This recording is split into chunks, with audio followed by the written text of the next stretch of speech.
Hi, I'm licensed Nevada debt adjuster Falcon, here with a quick addition to our debt settlement series. In our last video, we talked about dealing with debt collection agencies. In this part, we will talk specifically about what needs to go into the cease and desist letter and the request for verification letter. This is Get Settled, your source for consumer debt settlement information. As always, for even more information, go to www.falconcreditmanagement.com.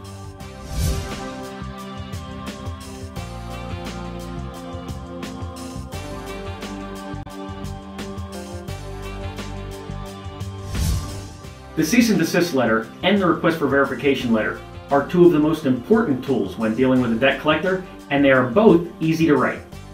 Let's start with the basic cease and desist letter.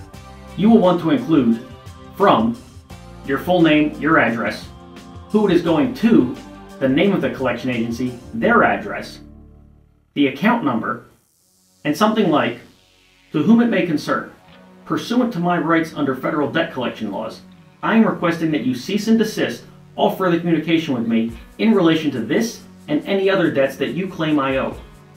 I intend to keep a log of any contacts you make with me after you receive this letter, and I am aware that any further communication by you will make you liable for $1,000 per communication, plus actual damages and attorney fees.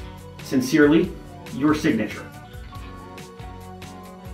Make sure that you clearly indicate who it is addressed to, and make sure to reference your name and any file number or account number associated with the debt. Then, all you really need to state is that you wish all communications from the debt collection agency to cease.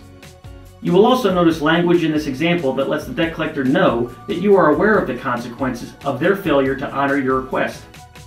We will discuss this further in our next video. This letter can go out at any time during the collection process. The request for verification letter is just as simple to write as the cease and desist letter. You will want to include who it's from, your full name and address, who it is going to, the name of the collection agency, their address, the account number, and something like, to whom it may concern. In accordance with the FDCPA, I am requesting that you verify and validate the above referenced debt. Sincerely, your signature.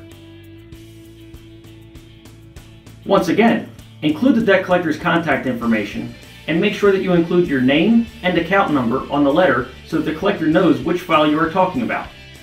The letter does not need to be fancy. It just needs to state that you are requesting that the debt be verified in accordance with the FDCPA. Make sure that this letter goes out within 30 days of the debt collector's initial contact with you. And one final note, make sure that both letters are sent by certified mail and keep a copy. This copy will be proof of your request should you need to sue the creditor. Also, make sure to keep the return receipt form because you may use this as evidence that you sent the letter and that the debt collector received it. Tune in for our next video where we will discuss what to do about debt collectors that fail to honor your written requests or engage in other illegal practices. Until then, I'm Falcon, and this is Get Settled.